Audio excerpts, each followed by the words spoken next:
Welcome to the Mavens Do It Better podcast. And now, your host, Heather Newman. Hello, everyone. Here we are again for another Mavens Do It Better podcast, where we interview extraordinary experts who bring a light to our world. And we have a light right in front of us. He is, oh my God, travel maven, a tech maven, digital maven, so many mavens, SharePoint maven, I would say as well. My dear friend and colleague, Joel Oleson. Hello. Hi. Hey, it's so great to be here, Heather. Thanks so much for reaching out. You're so welcome. Absolutely. Joel and I have known each other a really long time. We've both been kicking around in the SharePoint community since the beginning. Since the beginning, seriously. Yes. Since it was a community. Yeah, exactly. And before. Yes. For about, 18, 19 years. I think you were in it before I was, because we were doing stuff way back. So Yeah. And in fact, I could tell you just real briefly that I was hired after the .com bust. Yeah. I was working at a company, and it was called XO Communications. Oh, right. Yeah. And they were laying off the contractors. Okay. And so I was like, ooh, what's going to happen here? Yep. And so I put my feelers out, and one of the companies who called me back was Microsoft. And I had actually been in Redmond, and at the time I was actually in Texas. Okay. And so this idea of going back to the mothership, going back to Redmond, was kind of an exciting opportunity. Right. And this call was from IT. Okay. And to make a long story short, they recruited me, and I went up to Redmond saying, hey, it's a free trip. Even if it's not right, let's go check it out. Yeah. And to make a long story short, I accepted the offer, and that offer was, through the course of that interview, it even started off being an Exchange conference server role. Oh, wow. If anybody even remembers that product. We still use give some historical context. Yeah, sure. Yeah, I think, that was way before Skype. That was, so anyway, that team was like, well, we need the collab person. Right. In fact, this messaging and collaboration team didn't have any collab people. So I was kind of this first collab hire. Okay. In Max is what they called it. It was like this group within IT at Microsoft. Sure. And what was happening actually was the team that would be later called SharePoint, called Office Web Server and Tahoe. These were two different teams. They really didn't even think that they related to each other. Right. They were both doing document management, essentially, in different ways. One, the Office team, one, this kind of portal team. Right. And they needed IT to host what they were working on. Right. And so I was this IT hire to go take that beta code. It wasn't even beta, it was alpha code that they were running underneath their desks. Jeff Teper always talks about the server under his desk. I absolutely was that guy who helped bring that into the Redmond data center. Wow. And helped get that going. Yeah, that's amazing. Back in December of 2000. Wow. So seriously, it's going to be 20 years this year. Yeah, right. I know, 20 years. It's the way back. Yeah. And I know you worked with my business partner, Simi and Kathy, back in the day. He was one of the first guys I met, actually, at Microsoft. Yeah. That's so funny. Absolutely. And then just a point of fact, when I got hired, I was 2001, and my first job was doing the first 125 case studies for SharePoint portal server and SharePoint team services back in the day. And I think you all remember, I tell this story a lot, but I did go and try to delete one, but I deleted all of them. You're not the only one. I know, right? But where was the undelete button? Like, seriously, y'all, come on, One of the things I first learned was how to attach databases, because Sam Crudson, who some people may know, deleted the portal, and I had to work on restoring it. That's worse than what I did. How to restore MSW. Wow. That was crazy. I know. It was Lonnie Lippold, Bill, there was another fella, and then Simeon were in the lab, and I was like, so that was a funny point of fact. But and then, I think from that, getting the moniker SharePoint Joel as well. as part of. Yeah. So that SharePoint Joel thing really was, talk about personal brand. Yeah. This was a time where this idea of blogging was out there, and I actually created this thing on MSN Spaces way back in the day. Oh wow. 2004, 2005, I think it was, and I started writing as if what I was working on meant something to somebody. Sure. When I first started, I didn't know whether it was going to mean anything to anybody, and it was kind of just almost a journal or a log. Mm-hmm. And it actually started with people would email me and say, "Hey, you're running the IT environment. This customer has this question. Tell us about that." And I was sending so many emails back in those days. I'm like, you know what? If I actually write it once and post it to my blog and then just send them a link, I'll have a reader. Someone can actually read my blog. And maybe what people are asking, other people have the same questions. Right. And it kind of snowballed into my way of thinking about what I blog had a lot to do with what are the questions people are asking me. Right. And being able to kind of anticipate answers.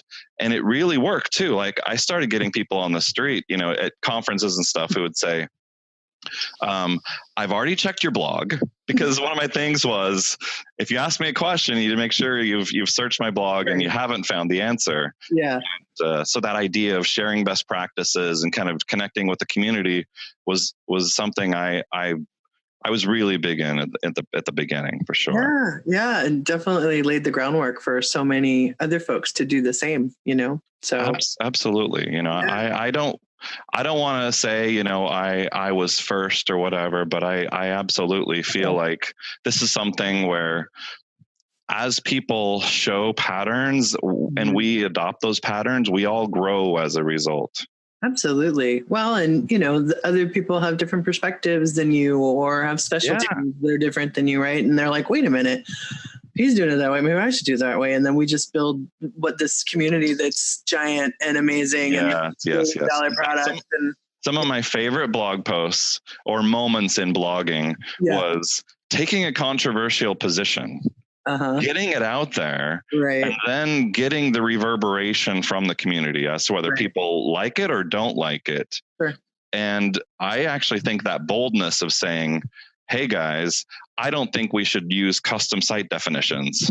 We should stop using custom site definitions. I think it actually started changing the behavior of the way that development even happened on the platform. Yeah. Like it was that conversation in the community where it was like, hey, you know what? Maybe he's right. But there were others who took the opposite position, said, hey, this is a dev platform and we're going to do it the way we want to. And as an IT guy, I was like, this is the biggest headache upgrading these sites where people have done so much wacky, crazy stuff. Right. And here we are, many, many years later, and we're saying, hey, you know what? Don't change the underlying stuff. Just work on top of it. And themes like that have just continued to carry on. Yeah, absolutely. And I think it sort of was the beginning of, the whole MVP community. And for those of you who are not in the tech world, but I talk a lot of tech and with tech friends, but the MVP community, you're nominated, you're chosen, and then you are a community member that helps with a lot of the community events, but you're also a technical leader, and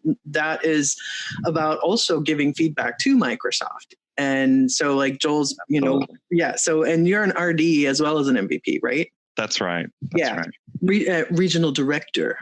Microsoft Regional Director. So that's something that has been going on for a long time. And then I can't remember exactly when it happened, a few years ago, but the whole concept of the user voice came out. And that's where we really, truly opened up.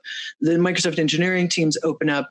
You can basically put into Bing any Microsoft product and then user voice, and you can get to a place where you can look for and see if features or things that you want, or you can log them. And once you get, I think 5 votes then it becomes an actual listing and you can vote things up. And so it's not only MVPs, but it's everybody and anybody, right? Yeah. And in fact, I think there's probably a couple of things to kind of seize on there is like, every voice matters is a big one, where the product team is always asking for feedback. Yep. And while it may feel like the MVP's voices are amplified, it's not the case, well, it is and it isn't. It's like when you're an MVP, it seems like you kind of have this little platform that Microsoft's built for you, where there's a channel to be able to get feedback back to Microsoft. Right. But at the same time, that tech community is made up of all shapes and sizes and colors, and the more diversity in our community, the better at being able to actually have a solid message that, yep, we do need to do this. Everybody's saying it. Yeah, absolutely. Yeah, it's super fun. And yeah, it's great that, Microsoft is one of a few companies that's open like that. And that's changed over the years too, right? I think that's definitely with Satya Nadella and as a CEO, it's even more of that kind of give us the feedback and open platforms and, GitHub and, let me tell you one thing that I think may even lead to further discussions, which is we as a community recognize we were a community, and we started doing, I think it was through little parties you were organizing actually, that it was like, hey, we're seeing the same people. We're seeing friends now at multiple events, whether it was, Tech Eds back in the day or the SharePoint airlifts and the SharePoint conferences, but we would see friends and we would all go out after, and it would be the after party and the after party. And we would go until it's like, you know what, this city is all the way shut down. We're finding tater tots somewhere, Where's breakfast? Yeah, right.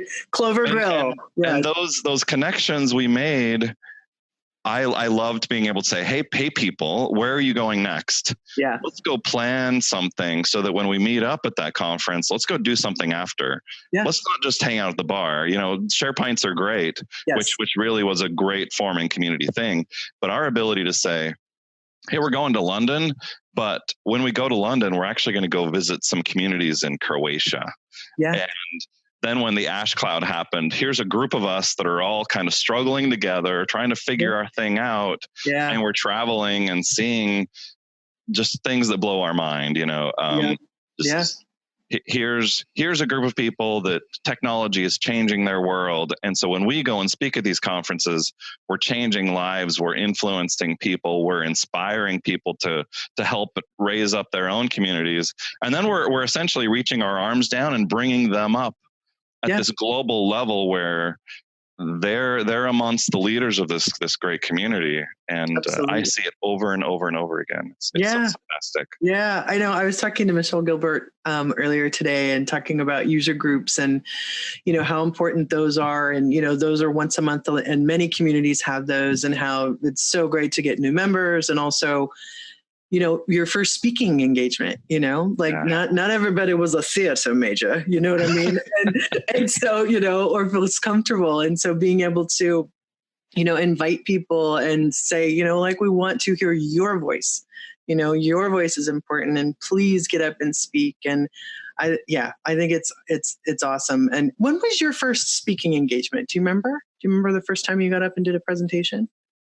I remember one in particular when I'm sitting in my office in IT way back in the day. Yeah. And my manager's manager comes in the office in the room, and he says to me, hey, Joel, do you have a passport? And I was like, no, but I can get one. And he's like, there's a bunch of IT folks in Europe who really need to learn SharePoint, and you're the only one that I know who knows it. Right. And we want to put you on a plane to go train those guys. Mm-hmm. And so I worked on this deck and started kind of putting together my knowledge and started laying it out. And for a week, I was in Paris for a 1 hour session. Oh. And I realized, what have I been doing my whole life? This is the best part of my career. How do I do more of this? Yeah. Uh-huh. Yeah. And that was kind of where both the travel started in a big way, but also where this idea of what I can do this and get paid. And like, I'm out of the office and being able to see the world and look at the amazing people I'm connecting with, who now I've got faces and connections all over Europe. It was just like a game changer and opened up my world. That's so funny. You know, another wonderful Joel in my life, Joel Fronheim. Yeah. You know Joel, of course. I do know Joel. I worked for him and he did the same thing. He was like, you know, I think you should go on this trip. And I was like, okay, what is it? And he's like, it's Tech Ed Barcelona. And I was like, okay. And he's like, you're going to plan the whole thing. You're going to go and just take care of it. I'm not even going to go. I was like, wow. Okay. My first trip as well for Microsoft was going to, and I flew into Paris, funnily enough. Wow. And then end up driving all the way through Paris and Spain to get to Barcelona and back. And I was like, because he was like, I would do that. I would just fly to Paris and then drive and did it. And I was like, okay, you know, and I was like, and I was bitten, you know, just like you, and just like, this is possible. Well, you know, and what's funny is I wonder if it was the same time, like there was this Barcelona IT forum thing. Yeah. And I got chosen to speak. Wow. And I was like, hey, let me tweak my formula a little bit. Let me invite the family to come with me. Oh. And at the end of the conference, I'm going to rent a car and we're going to drive to Rome. And amazing. This was before GPSs. This is like, maps, you know, this is. Mine was 2003. For sure. Yeah, 2003. Yeah. We were probably both there. Yeah, absolutely. Because at that point I was running all of the shows for Office and SharePoint kind of all over the world. So yeah, for sure. And small world. Super fun. I know, it's so fun. We've come up together, mister. We absolutely have. Yeah. So I know that, you know, we can talk tech all day long, but I know, speaking of travel, that you have a travel blog and pictures and everything. And, you know, a lot of it has stemmed from, you know, what we just talked about, travelingepic.com. Yep. That's right. Travelingepic.com. Yep. And I want to know two things. I want to talk about the blog and all of that, but I also want to know, like, what is the first travel trip you remember, like from when you were a kid as well? Did you do any of that? Oh, absolutely. Yeah. So when I was a kid, my parents planned, my mom got this, she was working on a handwriting analysis thing, and her graduation was in Chicago, and I grew up in Idaho. Okay. Yep. And they decided they were going to drive to Chicago from Idaho. That's a big trip. And they had friends in St. Louis. And so they basically we drove as a family all the way to St. Louis. Yeah. And the kids stayed there with, you know, we stayed with our family friends, like an Idaho family who'd moved to St. Louis, and we stayed out with them as my parents drove the rest of the way to Chicago and kind of had their little thing in Chicago. Yeah. That's awesome. How old were you? I was probably 12. Okay. Something 12 to 14, somewhere in there. Yeah. We also did a Columbia River one once, which was like my first trip to Washington. We went across the bridge in Astoria, and it was like, hey, I've been to Washington. Yeah, right. It's like dip a toe in, right? Yeah. Awesome. Yeah. I did a Denver trip from Illinois all the way back with my family when I was around the same age as you, with my grandma and Aunt Mary, and we stopped at every rest area on the way. Yeah. We got there was one of those trips we did 7-Eleven Slurpees like every day. You can, because it was like the one thing to look forward to. My grandpa had a camper shell on the back of a truck, and cool. I don't know how legal it was, but we, you know, back in the day, I think it's really blurry, and so a lot of us were back in the camper. Right. People were up in the front. Right. That's so awesome. So from Idaho to St. Louis, and then now, how close are you to visiting every country in the world? Because I think you have. You're close, aren't you? I'm closing in. So I have 2 outside of Africa. Next month, I finish 4 more in Africa, where I'll only have 20 left in Africa. Now, Africa is so huge. There's over 50 countries. And so this idea of having 20, it'll be 20 countries total left starting next month.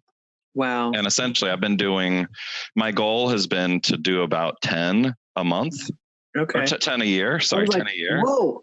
So, So basically, essentially, I do kind of have it planned out. My next 5 trips where I'll finish the world next year. That is amazing. How many countries are in the world? 193 UN countries. That's right. And you could say that, you know, when you start adding voting members and all that, they're somewhere around 197. Yeah. Okay. That's right. Yeah. That's right. Wow. That's unbelievable. And when did you kind of start that whole thing? I mean, I know you started doing, like you were talking about, you were going places and doing SharePoint, and creating events. And, I remember Antarctica and, other, things that happened. So tell everybody about that a little bit. Yeah. So that Paris trip, which was my first overseas flight, I didn't kind of hop across the border to Tijuana or hop across the border to Vancouver, but this was, I'm in Europe, I'm in another continent, I'm in another country. Here's another huge, huge world. And that actually opened up my world where I was like, my whole life I'd wanted to go see the world, see things and explore. And this made it so accessible, like that one little trip, and which ultimately ended up in like one day in the city of Paris and realizing, you know what, I can do this. Yeah. I now saw the economics of it. Like I could see how much I spent on my flight. I could see how much I spent at my hotels or whatever. And here I decided right then and there, every year I have a goal to go to one new country every year. Yeah. And pretty short it was, I want to finish the world by the time I'm dead. And then it was, hey, I've got 100 under my belt. I bet I could actually finish it before I retire. Yeah. And then it was, maybe I could finish before I'm 50. And now I'm like, you know what? Maybe next year I'll be done. Oh, wow. That's it's awesome.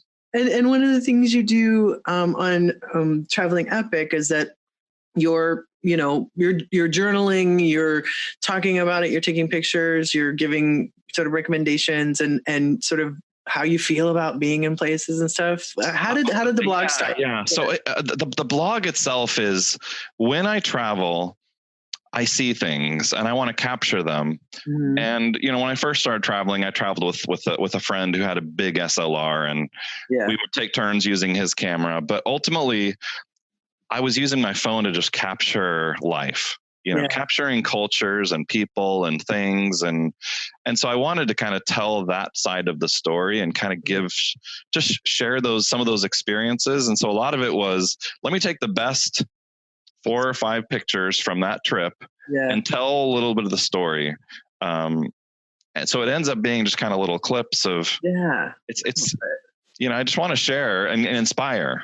Yeah, absolutely. Like, some people feel like, social media is about bragging. And it's like, no. I don't want to brag. I want to inspire. I want people to look at my trip to the Middle East and the fact that I actually went to Syria in December and have it just blow somebody's mind and them say, what in the world? If Joel can go to Syria, maybe I can actually maybe I can make that trip to Montana, or I can, I live in Costa Rica. Maybe I can go to Nicaragua. Yeah. In fact, that actually was a real thing. I was talking to this guy in Costa Rica, and he's like, I know you try and inspire and tell people go to a new country or go travel somewhere. Mm-hmm. And he's like, I don't have that kind of money. I'm like, well, think about it from a village perspective or a town perspective. What if you're just trying to meet new people and you're trying to connect with other people? Just get on a bus and see where that takes you. Like, you don't have to have a ton of money. There's so many travelers who do it through their blog, finance their trips and share their videos, and what little money you make from YouTube, or there's some who make a ton and just travel infinitely. Yeah. It's not what they know. It's essentially the formula they've kind of put together of, I'm actually going to take the leap. A lot of these things. In fact, I think this whole Maven thing is, you spend so much time mastering your craft, and then you decide, you know what, I'm going to put out my shingle, or I'm going to take a risk. Yeah. And absolutely, people need to get inspired to do more and to make that leap. And it is a little bit intimidating, but guess what?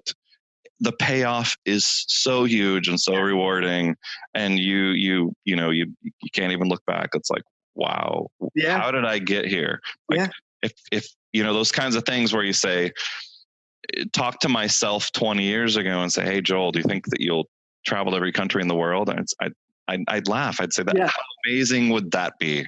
Right. I don't have that kind of money. I don't have that kind of freedom. And I have I've actually had a 9-to-5 job over this last 20 years and look what's possible. And I think that's what's inspiring. And I hope it inspires others to do more and to stretch. Yeah, absolutely. Well, and there's so many great shows and programs out there. It's like what you're putting out on, Traveling Epic, and then, going on $1 a day or $10 a day, or, there's resources. There's resources now that we didn't have back then on how to do this stuff. There's Hopper, and there's, you can watch fairs and get a low price. It's like Erica, totally, she's all over it too, and she's like, I'm going to Iceland. You want to go or whatever, and I'm always like, and I've taken her up on some of those things, and so it is one of those, like, and it also doesn't have to be extravagant. It doesn't have to be far away. I think it's sometimes just, how many of the 50 states, if you live in the United States, have you seen, and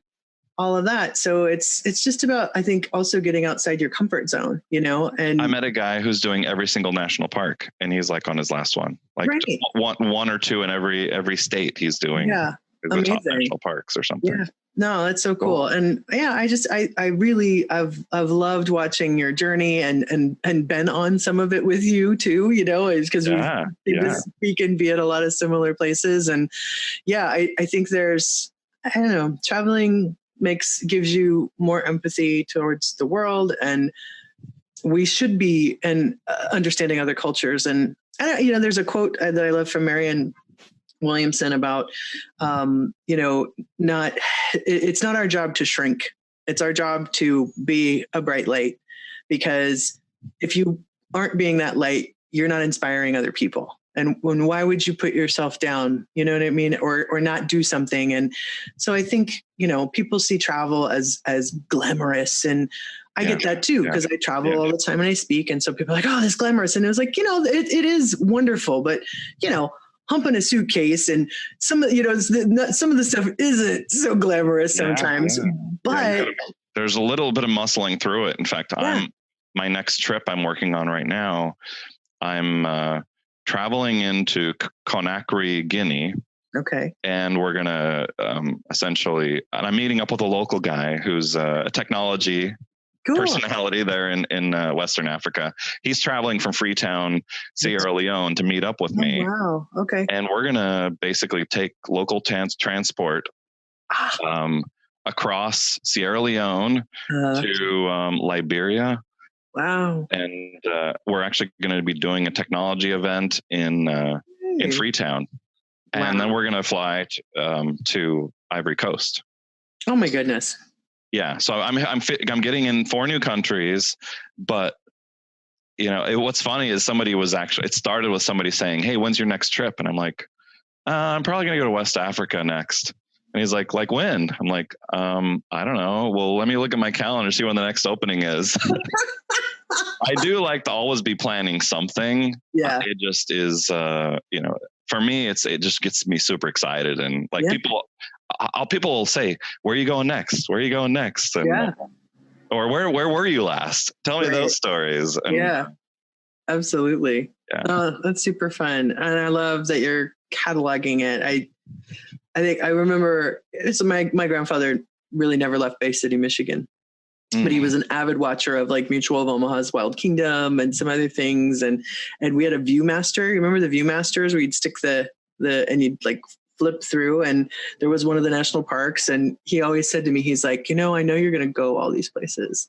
And it was one of those things that inspired me to want to travel, because we would talk about what we were watching, and it's that good stuff. I think travel is so good, and it's so cool that you share it, that you're sharing it in a way to inspire. So, my wife even said in passing a few years ago, she's like, I want to do a safari, not this year, but sometime. Yeah. And so, I think it was last year, I was like, this is the year we're going to cash in some miles. Yep. And we're taking the family to, Serengeti. And we're gonna do it right. Like, I want to see the crater. I want to see the migration of the wildebeests. Yeah. And the idea was, I loved Ethiopia. It's one of my favorites in Africa, actually. And so the intention was, let's go spend a week in Ethiopia amongst the tribes in the Omo Valley. Wow. And then let's go spend a week in the Serengeti.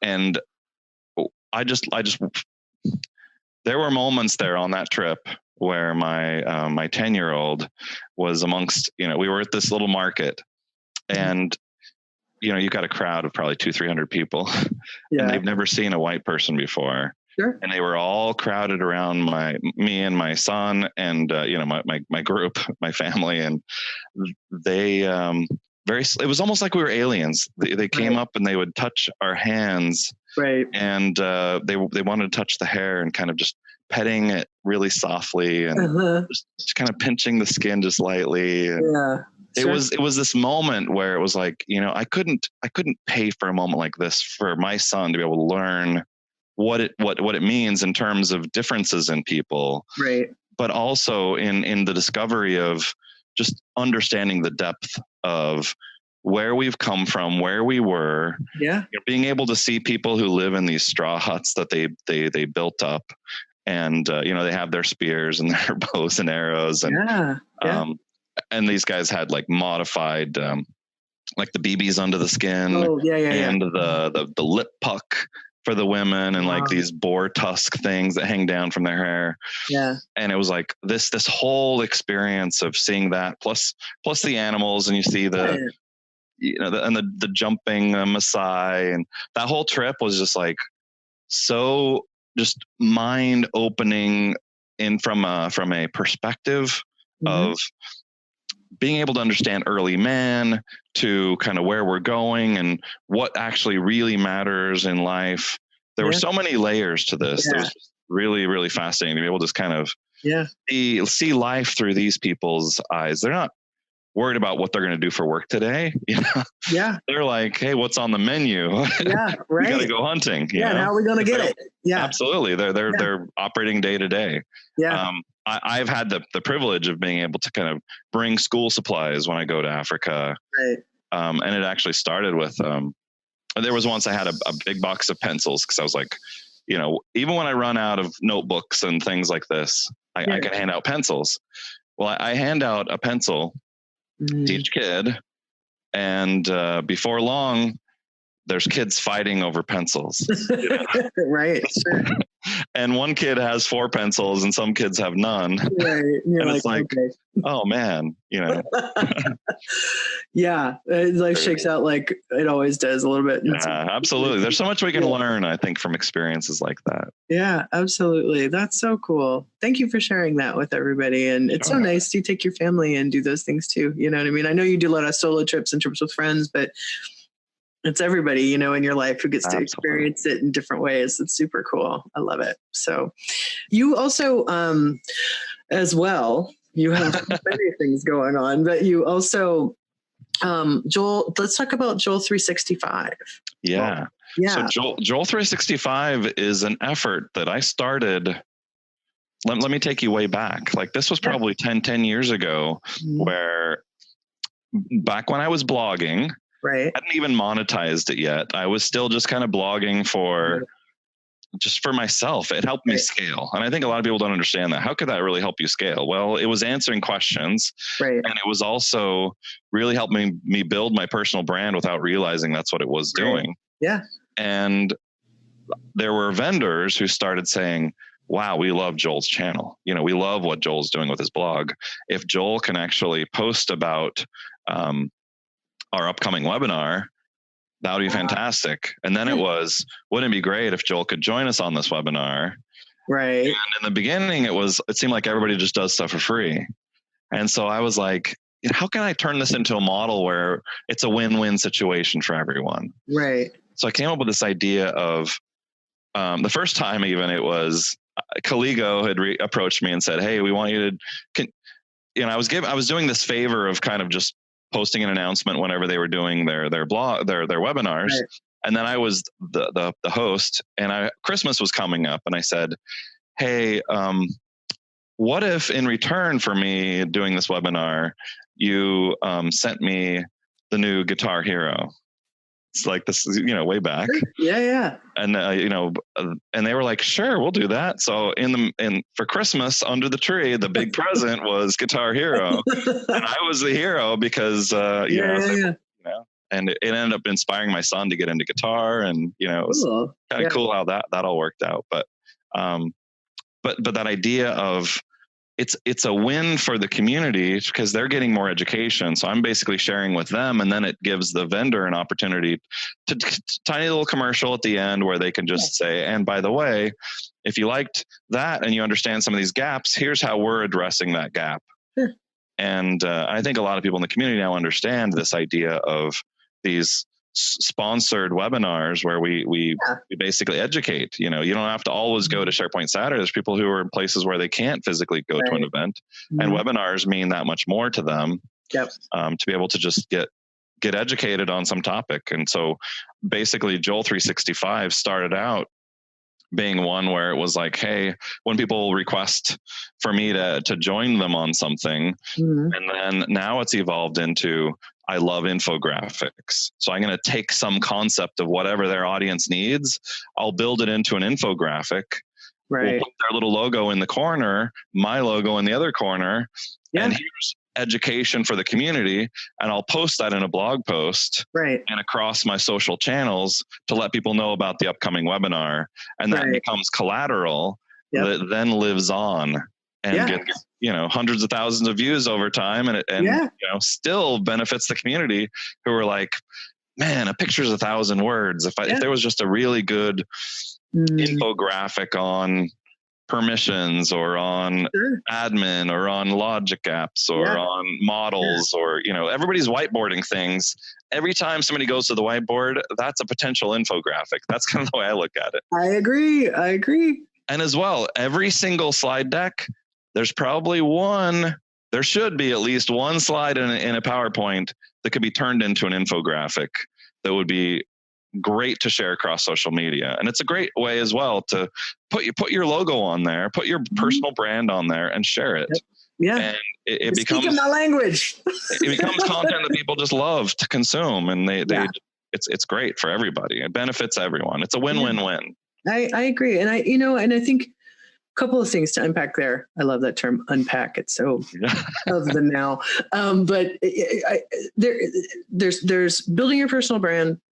And then there's like omni-channel marketing, or, to me, when I talk to clients and people about stuff, it's like one piece of content, one slide, one this, one that should be used like 15 times. Yeah. And it's like, it's sort of like, I think of it sort of like a head of lettuce. Like you can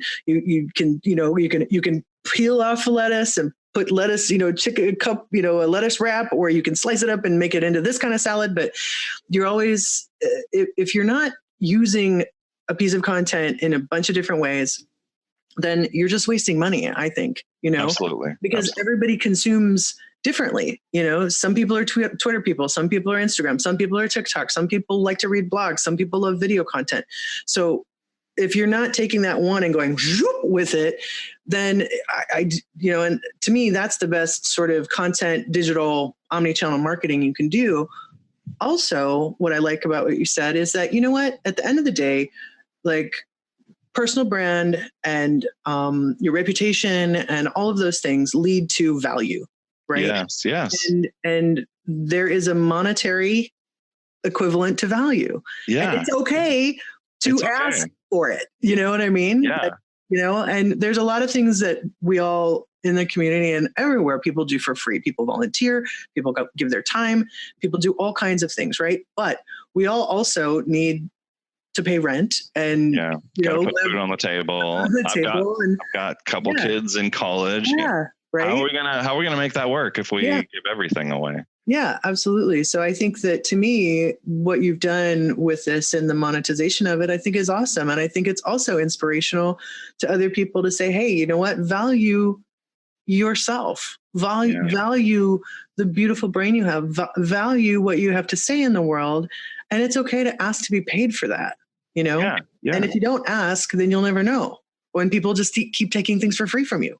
And there's absolutely a way to turn that value-based pricing of how many leads are they going to get? Right. When I do a webinar, Absolutely. There's a campaign to get that out through email, through social.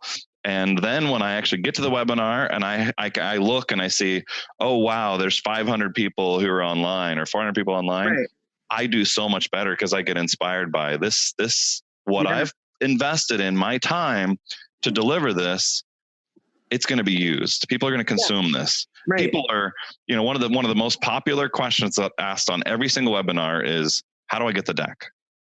It's like, where, how can I get to the deck, or how can I get the recording? Right. And so absolutely part of this is I've got a slide share where there's over 170 decks now of topics I've covered, for the past 15 plus years, where people can go and find stuff I've done, because it is value to the community, giving it away.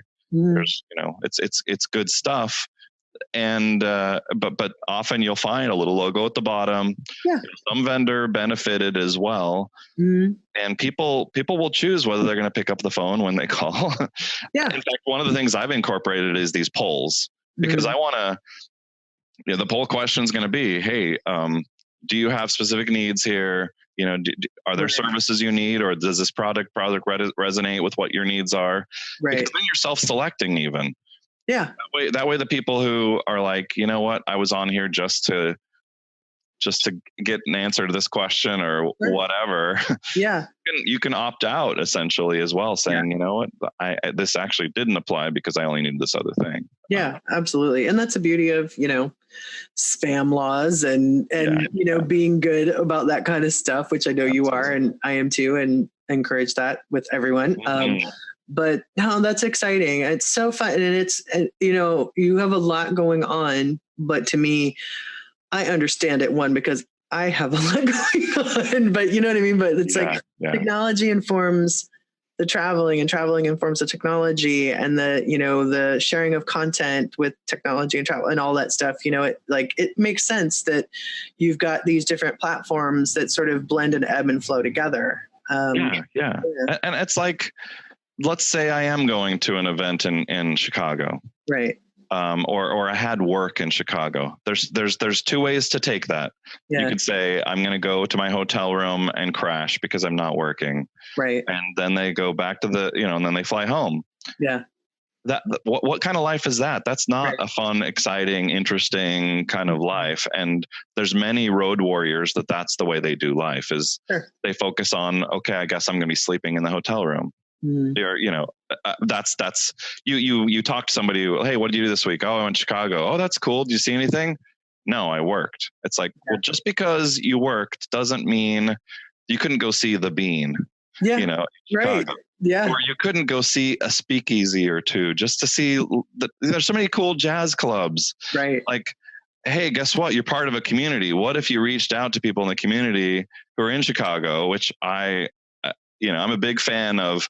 Hey, who's a friend of friend, or who's a friend here in this city who can show me their city? So when I was in Chicago, I was pinging people. Hey, let's go out. I want to go see things. And I think that networking and community is absolutely a game changer.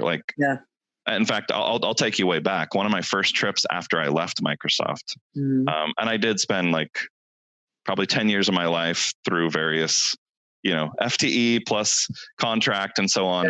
When I left Microsoft, I was ready to join this wave of, I want to lead the community. I want to be a leader here. I want to do more. I want to connect the community globally. Right. And bring people up and give more people visibility instead of just folks in the US. Let's make this a true global community. Right. So I posted on my blog and I said, hey, I'm traveling to this event. It was a SharePoint conference in Istanbul and Dubai. Okay. Back in 2008. Wow. Yeah. And I said, hey, I'm going here. I don't want to just fly into those events and fly home. I want to go see the world. Should I go to Petra? Should I go to the pyramids, or should I go to Jerusalem? And I expected this to be a poll question where people would say, oh, go to Petra, or Petra's too dangerous, or go to the pyramids. They're so amazing. They'll blow your mind. Instead, what happened, and I think a lot of this happened because of where our community was at. Mo from Jordan says, hey, Joel, come to Jordan and you can come speak at our user group and we will take you to Petra. Wow. Mind blown, wow, that's so cool. Wow, so cool. By the way, he used that as an opportunity to launch the user group, which I didn't know. So we met with 7 Jordanian guys and gals at this at this restaurant. Yeah. And breaking bread with the community in Jordan. It was so amazing, and it was so meaningful to me and to those who were there. Yep. And that wasn't the only blog post answer. This guy from Israel says, and because I did an update, I did a comment, hey, I'm going to Jordan. I'm going to go to Petra. I'm super excited. And this guy from Israel says, hey, you know what? Moses stopped in Jordan. The prophet Joel can't stop in Jordan. You need to come to Israel. Whoa, this is amazing. And he's like, if you come to Israel, I'm going to hook you up with the user group. You can speak at our user group, and we will personally take you to where Jesus walked. And this is a Jewish guy, where it's like the community transcends religion, politics, all this. Yep. Amazing. And absolutely, that all came to pass. It was a fantastic time. Huh. I love to tell that story because I later found out that I'd started a thread with my 2 guests or my 2 hosts, not realizing I had a Jew and a Palestinian on the same thread, working out how they're going to pass me across the border. Wow. And that was so incredible. In fact, the Israeli guy actually met me in the West Bank to pick me up. Wow. And, my time with the Palestinians ended up being very memorable as well. We ended up having a couple of SharePoint Saturdays later in Palestine. Wow. And I was actually able to support Mo. His first time being able to go to Jerusalem was when he came to that Palestine SharePoint Saturday, something that I kind of helped facilitate. Yeah. Amazing. Amazing. And I mean, there's so many stories, so many trips. Sure. Yeah, no, I'm with you. I mean, anytime, between my theater community, my Burning Man community, and my tech community, it's like, I'm coming to town, and, people are so generous. Meals at homes and showing you things, and just, and like Daryl and Lorian stopped here on their way back from Ignite, and I took them to the Peterson Museum, and on their way back down under, so it's like, it's fun when you get those calls and like, hey, I want to see, and you get to show off your city, it's so. And I had the inverse happen. This guy from Bangladesh was coming to Summit. Okay. And somehow we connected because I was like, hey, next time you guys do an event, I want to connect. Right. And he's like, hey, Joel, I've never been to California. And so he landed, and I took him around for a couple days. And, cool. And then less than a year later, I went to Bangladesh, and he was my host. So it was kind of cool to just makes the world so much smaller. Yeah, it certainly does. Yeah. I mean, listeners, I think it's one of those things where, I geek out about travel and technology all the time, but I hope that, there's all kinds of options, and leaning into your communities that you belong to, they're there, I think, for everybody. And it doesn't have to be tech. It can be all kinds of things, but, it's about taking the step of asking a question and reaching out and wanting to say hello to people. And you do that in so many ways, Joel. Yeah. It's a little bit like crowd surfing. Yeah. If you remember the first time you went crowd surfing, and maybe a lot of you haven't, but the first time, it's very intimidating because you're like, am I too heavy? Is somebody going to catch me? Right. What's going to happen? And so I've done it a couple times. Most of the time I'm the heavy, I'm too heavy now, but I'm the guy who lifts people up. Yeah. And it is very much a faith promoting experience of, guess what? People are going to support you and help you out. And it's going to be a mind blowing, mind altering, life changing experience when you start. Cool. It's not unlike anything because basically you've put your trust in the community. You have no idea who these people are. Yeah, exactly. And they have the same passions and appetites you do. And Absolutely. It's really cool when I'm on a number of travel communities as well. There's like these people who are every passport stamp on Facebook is a group where it's like everybody's chasing the 193. Right. Oh, that's and so cool. So here's the other people. So I'll say, hey, I'm trying to get to Libya or whatever, and people will chime in and give you, hey, here's who I used, and here's the fixer, and that's cool. Or you might want to come in this way, not that way. Right. Oh, that's avoid this cool. spot. Yeah, we help each other out. Oh no, totally. It's lovely. That's for sure. So your current role. Yeah. Your job, if you will. My 9 to 5. Your 9 to 5. You're a director at Perficient. Yes. That's correct. Yeah. Perficient's a great company. I have many friends there and family that have worked at Perficient. So lovely company. Yeah. Yeah. So Perficient, I had, Blizzard was an incredible ride. Yeah. But they ended up laying off a bunch of people, and yeah, we can hold it against them. But, I did kind of an independent thing for a while, but I always knew that I was probably going to end up trying to find somebody who supported my goals, right, and align them with their goals. Sure. And these Chris Hines from Perficient, who's a general manager over the Microsoft practice, basically all up the main guy for the Microsoft stack. He basically called me up. And we were talking about it, and he had basically painted this picture of, we could really use an evangelist. We could use somebody who could tell our story. We need a storyteller. We want somebody who will go and speak at events and, improve the community, share the message, and tell some of our stories about what we've done. It's like, we've done some really Herculean things, and we've got these great case studies that sit on our website, but we really want the community to hear these stories. Yeah. And wouldn't it be great? Because what's funny is you've got this chasm between marketing and IT, and this even the consultants in the technology group, where they're trying to be billable.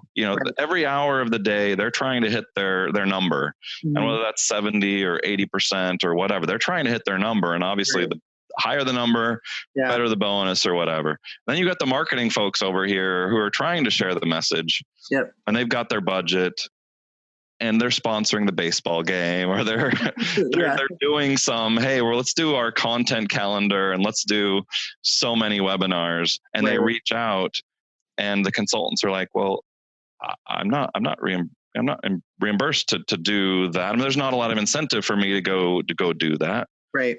And so I sit in this kind of unique position where I can say, hey, people who are working on this, I'll work it out with their manager. I can essentially fill in some of the gaps and connect them with marketing. And it creates a bridge between marketing and the technology. That's so awesome. I sit in this kind of interesting position. Yeah, that's a very cool position. And you're coming to us today from where? I know, but tell everybody. I am in Oceanside, California. I know. In paradise. I have a big heart for Oceanside. So as you know, my family is down there usually for a month every year. And so Simeon and I actually went with Joel. Yes. And we did a surfing lesson in Oceanside. God, it's been like 4 or 5 years ago now, maybe? Yeah, I bet it was 4 or 5. Yeah, maybe 5 years. Yeah. I love Oceanside. The temperature is so perfect. Yeah. And it's the longest pier in California. Yeah. The boardwalks are great. There's a really nice harbor and marina, and people are always coming on their vacations to this area. So it's fun to run into people who are headed down this way. And anybody who's listening, who's ever like, hey, I wonder if Joel would be bothered if I, gave him a ring. I love doing those little lunches or catching dinner with people. Yeah, I do too. Yeah. People should never feel like I'm inaccessible. I am probably one of the most accessible people in the community. Like, seriously, like, no barriers, no holds barred. If you have questions or you want to ask me something, I think that is really important. Like, transparency, really, ask me, let's connect. Yeah. We're going to put all your stuff in the show notes, so they'll be able to connect with you every way possible. So that'll be great. That's great. Yeah, absolutely. So I can't wait to come down and visit again. So so last question that I ask everyone. So I'm very interested in what sparks us and moments in our lives. And I love having our guests share with our listeners. If you can pinpoint a moment, it could be a person, it could be an experience, it could be a book, whatever. And you probably have more than one, but what is a spark or a moment that you can point to that you're like, this brings me to who I am and where I am today in this very moment? Something that you could share with us. Yeah. I know. So one of the things that kids say these days is woke. And I think that this idea of really being awakened and kind of being very conscious about who I am and what I'm doing, and it's really the thinking outside the box kind of thing for me. Like, I like to imagine as if I'm supposed to do big things in this life. I'm not supposed to live a monotonous life. I'm actually this life is one where my destiny is to do great things and big things. And so I try and line up my my aspirations and grow. It's like, when I was in college, it was like, oh, what am I going to do when I grow up? These kinds of things. And it's like, well, I've learned that it's not one thing. Yeah. I've learned that it's a continuous evolution, a continuous experience of I may not know the answer to that, but I do know what feels good. I know what's right. Yeah. I know that I know what I like. Like, travel is a good example of something where I know I can take these experiences with me, and I'm going to have these for the rest of my life. Where if I have a truck, that truck is eventually going to not maybe it won't be like Todd Clint's Firebird. Yes. But for me, there's things that come and go, but the things that last are relationships. Yeah. The experiences last. And so I try and collect experiences. I try and really make deep, more meaningful connections. And I try and get to that next level with people. Like, I want to connect and find their real selves, just because, just like I want to be able to share who I really am. Yeah. And I think that idea of I'm woke and I'm looking for other woke individuals. Yeah. Sure. And I'm trying to help people get out of that. It's a rat race. There's the hamster wheel, and anything I can do to help people get off of that hamster wheel and say, you know what, you're bigger than this. You're better than this. There's more you can be doing in this life. Yeah. And that's the whole thing about getting inspired. It's like, I was on a plane with a mailman, and he's like, there was somebody in the office who was talking about hiking Kilimanjaro. And he's like, guess what? I just went out and did it just to spite that person. And I was like, wow, that is super cool. I love that idea of, I'll be watching I'll be flipping through the National Geographic, and I'll be like, I want to go there. Yeah. And I'll make it happen. It's like, it is not accessible. Any dream is absolutely possible. Yeah. You're reading in a magazine, you're reading in a book. You're like, oh, wouldn't it be great to go to Timbuktu? Guess what? I know the guide there. I can help you out. I love it. Nothing is impossible. And absolutely go out and live life and realize it and connect with it. Yeah. I love it. It's all possible. Yeah. I love it. It's like the quest for being authentic and authenticity in yourself and others, and being inspired and learning from it, Absolutely. Yeah. It's like, what is this life about? Well, this life is absolutely a test. I don't care what kind of religion or faith you have that comes into this, but imagine that we are here, and the thing that we should be doing is trying to live life to the fullest. I'm not talking about taking drugs or whatever. I'm talking about how can we accomplish what we can only dream up. Right. Yeah. And that resonance of bigger dreams and more amazing, your You can do it. Yeah, you can do it. Don't let anybody else tell you that you can't. I love it. Just do it. Absolutely. I know. I'm all fired up. I might go run around the block, although it's cold outside. You know? Yeah. I love it. Love it. Thank you. Life's short. Come on. Yeah. Let's just do it. You know what? Mm-hmm. One of the things I'm very happy about is I was able to do Cuba with Tom, our friend Tom. Oh. You know, I in terms of things he did in his life, that was probably one of the moments where he really was out of the box. Yeah. And I just felt really, really, really happy to be able to share that moment with him. You know, it's like, I love being able to take somebody who lives in this 9-to-5 world, who their big trip for the summer is going to the next state over or visiting their parents or whatever, and saying, hey, let's go somewhere. I'm not talking Hawaii. Let's go to Samoa. Let's go to the Philippines. Right. Where think big. Where would you go if you could go? Yeah. And let me help you make that happen. Right. You dreamer. I love it. It's so good. It's awesome. I'm all like, yay. So good. Yay. And thank you. Joel was just mentioning our friend and colleague, Tom Castiglia, who passed away about a year ago this last week. And we were all down at the Office 365 SharePoint Saturday and talked about him. And we all miss him very much. And so love to Martha, his wife and family as well. But I'm glad you shared that with him. That's pretty cool. So, and I think that's the thing, is life is short. So what are the things that we can do to be able to share memories with our family? It's like, if I just go to work and come home, my kids are going to just watch tons of TV. Yeah. And obviously you got to turn that TV off, but you know what's better than turning the TV off and saying, go play outside? It's, hey, let's go camping. You know, let's go on a road trip. Right. Yeah. Let's look at flights.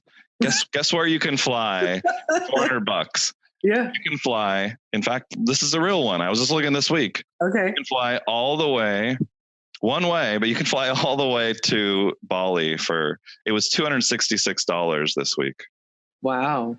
Not saying it is right now, but round trip, I found it for $700, like just recently. Wow. Guess where I'm going for my 25th year anniversary? Bali. Yeah. Right. Yay. That's one of my favorites in the whole world. That's so awesome. Love it. Very cool. Yeah. Oh my gosh. I could talk to you for like another 4 hours. I know. But, can I just say thank you? And like, you got me all like hyped up, and I'm pretty hyped up anyway. So thank you for that.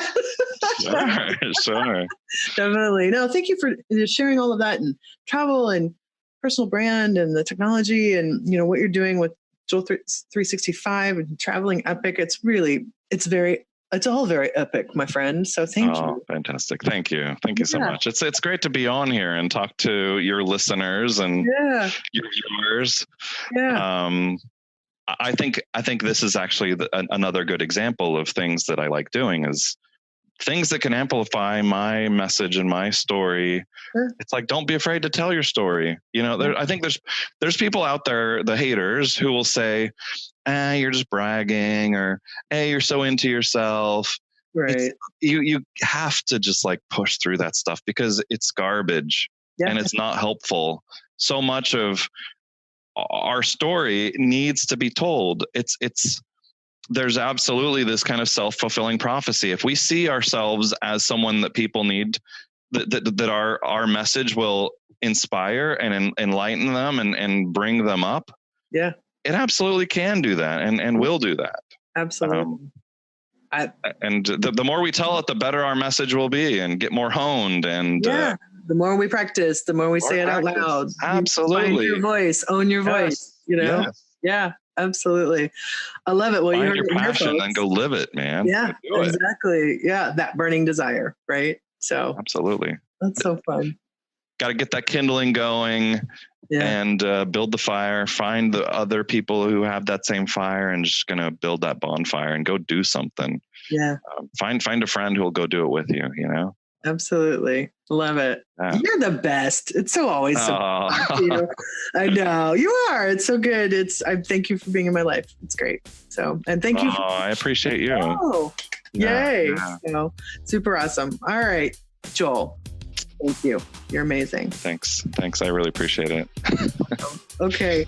Well, everyone, that has been another episode of the Mavens Do It Better podcast. Yes. And here is to another beautiful day on this big blue spinning sphere. Thanks, everyone.